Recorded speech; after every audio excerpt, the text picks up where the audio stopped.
अनेक जीवन की घटनाएं हमें हताशा, निराशा, कुंठा, अवसाद से घेर लेती है। जैसे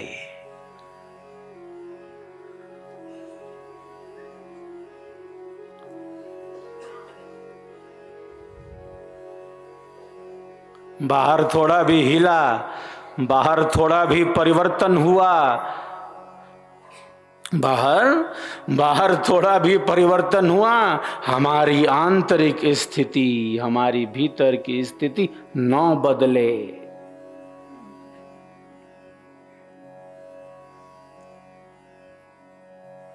बाहर तो बदल रहा है और बदलेगा ही। प्रारब्ध को हम नियंत्रित नहीं कर सकते, प्रारब्ध पर हमारा कोई अधिकार नहीं है। बाहर तो परिवर्तन है, बदल रहा है और बदलता रहेगा। भीतर की शांति भंग ना हो हमारी।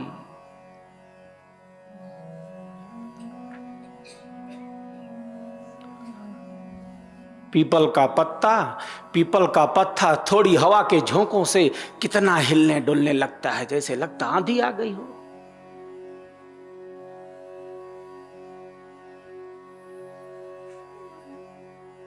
थोड़ा भी बाहर परिवर्तन हुआ, मन कितना चपल हो जाता है।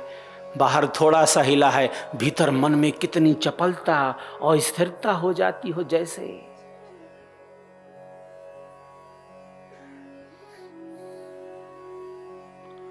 हमारे जीवन की सहजता,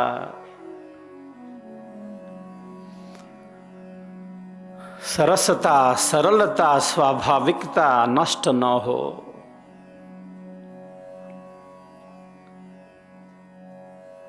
कोई मनोविकार हमारे जीवन की शांति को भंग ना कर सके। जीवन आनंददायी बने, क्योंकि जीवन का आधार, सबका आधार, प्राणों का प्राण परमात्मा हमारे भीतर आनंद रूप से ही स्थित है, जो आनंद स्वरूप है।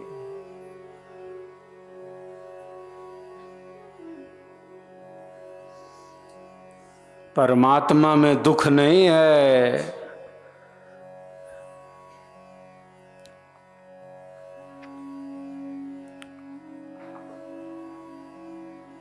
परमात्मा को दुख छू नहीं सकता।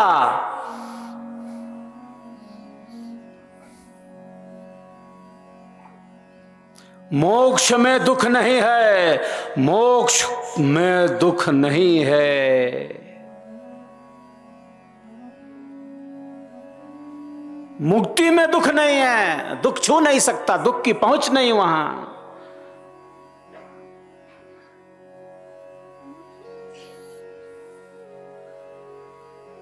गाढ़ी नींद में कोई दुख है? मैं, तू, यह, वह, मेरा, तेरा। गाढ़ी नींद में किसी दुख का अनुभव है?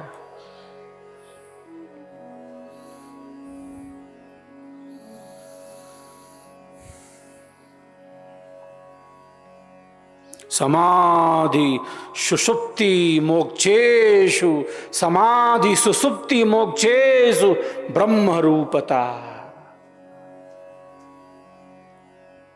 समाधि में दुख नहीं है, मोक्ष में दुख नहीं है, जिस प्रकार सुषुप्ति में दुख नहीं है।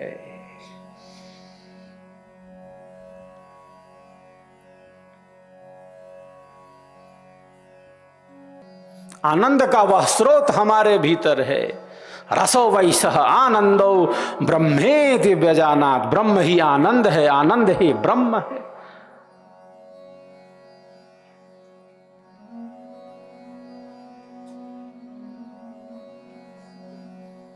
कस्तूरी उसी की नाभि में है, मृग की नाभि में कस्तूरी है।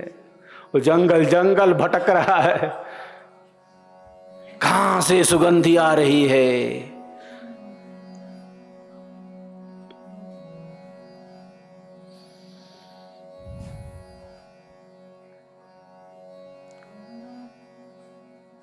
ये सुगंधी कहां से आ रही है? पर्वत की इस चोटी से आ रही है, इस झाड़ी से आ रही है क्या? इस औषधि से आ रही है, इस लता से आ रही है, इस वृक्ष से आ रही है? ये सुगंधी कहां से आ रही है? झरने के पास जो लताएं हैं, वृक्ष हैं, झरने के पास, जल के प्रपात के पास, वहां से तो ये औषधि, ये सुगंधी तो नहीं आ रही। चलू देखूं, ढूंढूं कहां आ रही है।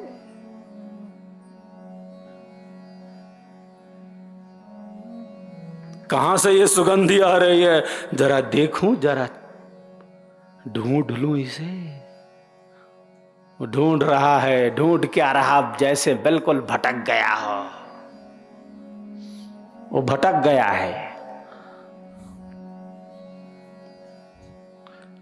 कभी इस वृक्ष के पास, कभी उस लता के पास। जंगल में वो मृग, वो हिरन भटक गया है, भटकता जा रहा है। ये सुगंधी कहां से आ रही है?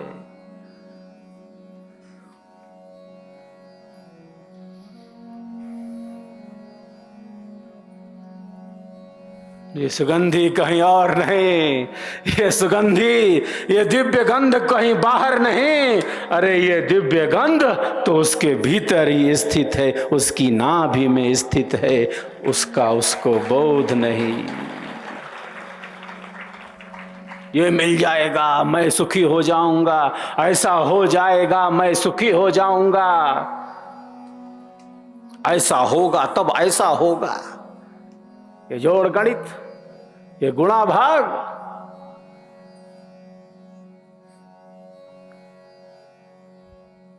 ये मिल जाएगा, मैं सुखी हो जाऊंगा।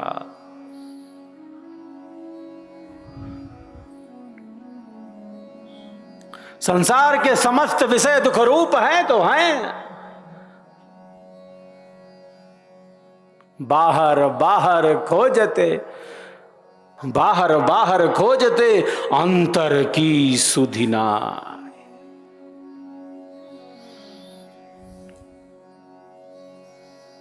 कौन हूं मैं, कौन हूं मैं? एक है वास्तविक अहम, मैं हूं, मैं हूं चेतन सच्चित स्वरूप वाला आत्मा, मैं हूं, ये वास्तविक अहम है।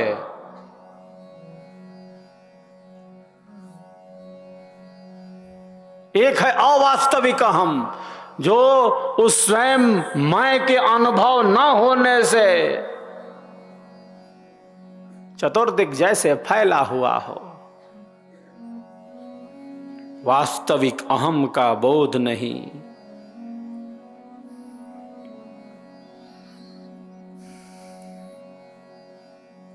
वास्तविक अहम का बोध नहीं।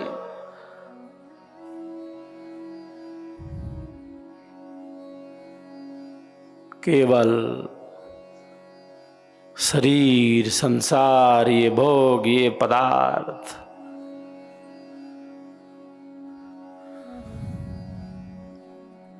अनंत अनंत जन्म और जीवनों से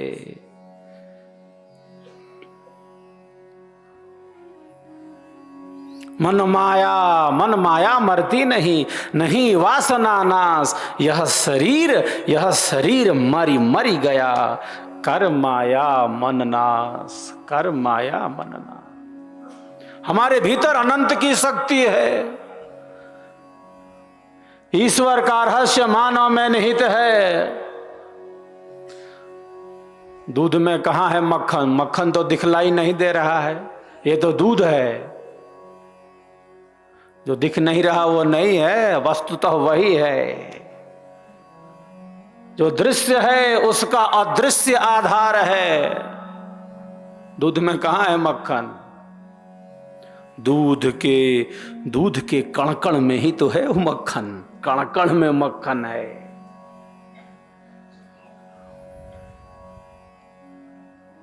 यूं ही नहीं प्रकट हो जाता है दूध में जो मक्खन है, मेहंदी में जो लाली है, तिल में जो तेल है, यूं ही नहीं प्रकट हो जाता। भरा है लबालब, यूं ही नहीं प्रकट हो सकता, न होता है।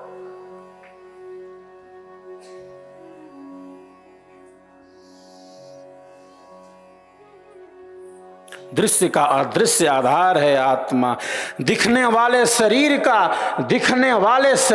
न दिखने वाला आधार है आत्मा। विनाशी शरीर का, मिटने वाले शरीर का न मिटने वाला आधार है आत्मा। जड़ शरीर का चेतन आधार है आत्मा। बदलने वाले शरीर का न बदलने वाला आधार है आत्मा। विनाशी शरीर का अविनाशी आधार है आत्मा। भौतिक शरीर का विनाशी शरीर का अभौतिक अविनाशी आधार है आत्मा। जो हम स्वयं हैं, जो हम स्वयं हैं। शरीर जड़ है, विनाशी है।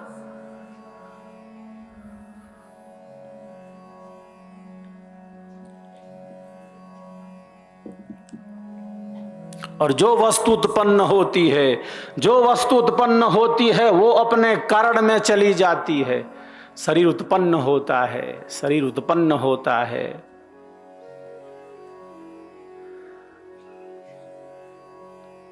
इसकी एक सत्ता होती है, ये परिवर्तित होती है, ये बढ़ती है।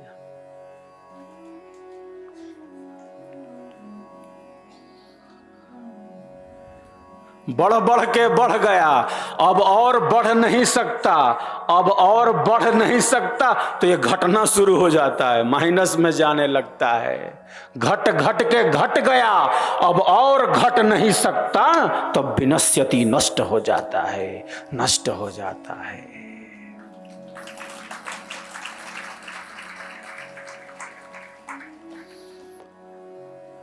बढ़ बढ़ के बढ़ गया, अब और बढ़ नहीं सकता। शरीर के साथ यही है, संसार के साथ यही है, इन भोगों के साथ यही है, इन संबंधों के साथ यही है। जो कुछ भी बाहर दिख रहा है सबके साथ यही है। जायते अस्ति वर्धते विपरिणमते अपक्षीयते विनश्यति। जो वस्तु जहां से आई है वहां पहुंच जाती है।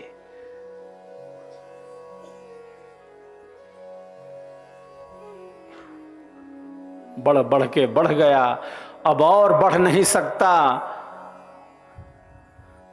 तो घटना शुरू हो जाता है। घट घट के घट गया, अब और घट नहीं सकता, अब और घटाया नहीं जा सकता।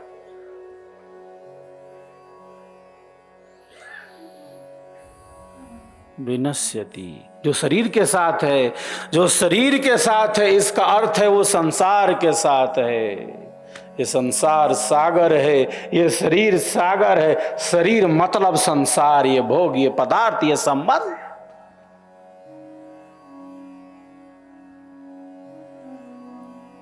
भव सागर कहा गया, भव सागर, ये संसार सागर है। मैं बराबर कहता रहता हूं, ये भव सागर, ये संसार सागर डूब मरने के लिए नहीं है, संसार में उलझ जाने के लिए नहीं है। ये भव सागर, ये संसार सागर तैर कर पार हो जाने के लिए है, तैर कर पार हो जाने के लिए।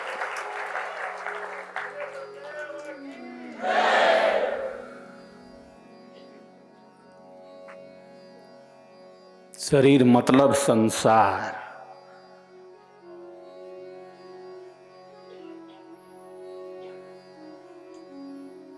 हम शरीर कहें या संसार कहें, बात एक है।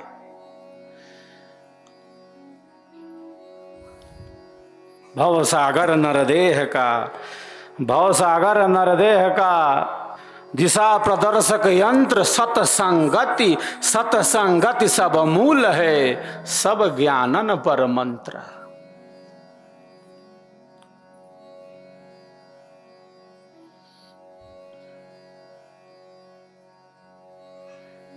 सतसंगति मूल में है, स्वरवेद की संगति मूल में है।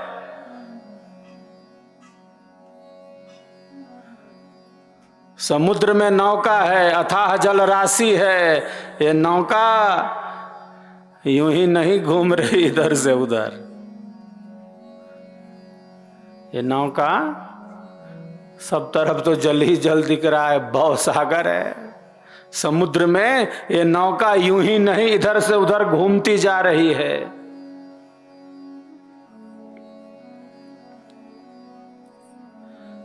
इस समुद्री जहाज पर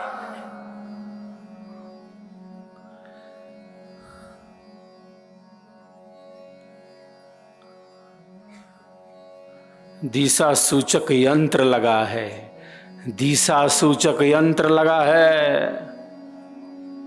उसी यंत्र के सहारे एक निश्चित निर्धारित मार्ग पर चलकर ही ये समुद्री जहाज अपने लक्ष्य तक पहुंचती है, अपने लक्ष्य तक पहुंचती है। यही तो नहीं भटक रही समुद्र में इधर से उधर। एक निश्चित मार्ग पर चलकर, एक निर्धारित मार्ग पर चलकर ही लक्ष्य को सिद्ध किया जा सकता है, लक्ष्य तक पहुंचा जा सकता है। संसार में कितना भटकाव है, संसार में कितना भटकाव है।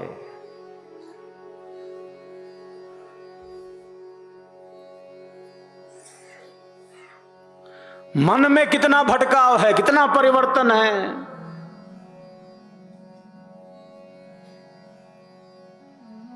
कैसे हम अपने मन को एक निश्चित मार्ग पर, इतनी शक्ति होती है एक विहंगम योग के साधक के अंदर, एक साधिका के अंदर वे मन को आदेश देने की क्षमता रखते हैं, वो मन को आदेश देने की क्षमता रखते हैं।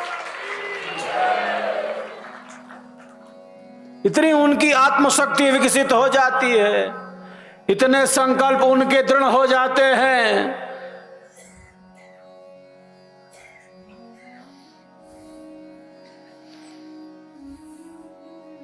इतने उनके संकल्पों में दृढ़ता होती है।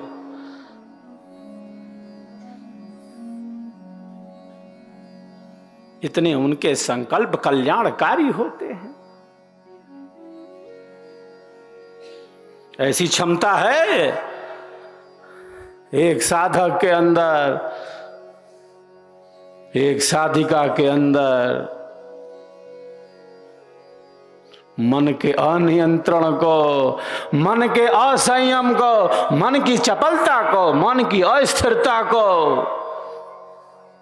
वो अपने दृढ़ संकल्पों के द्वारा सेवा, सत्संग और साधना के निरंतर अभ्यास के द्वारा वो नियंत्रित करने लगते हैं, संयमित करने लगते हैं।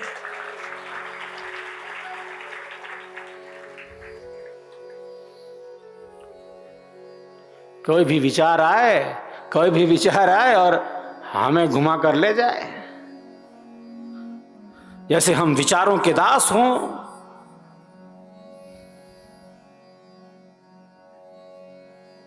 साधक की यह स्थिति नहीं है।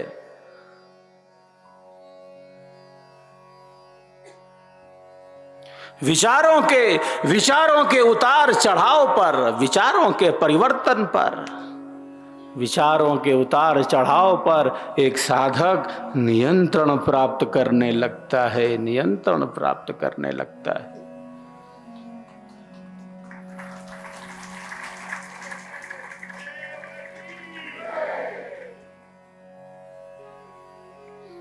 ऐसी शक्ति उसके अंदर आ जाती है।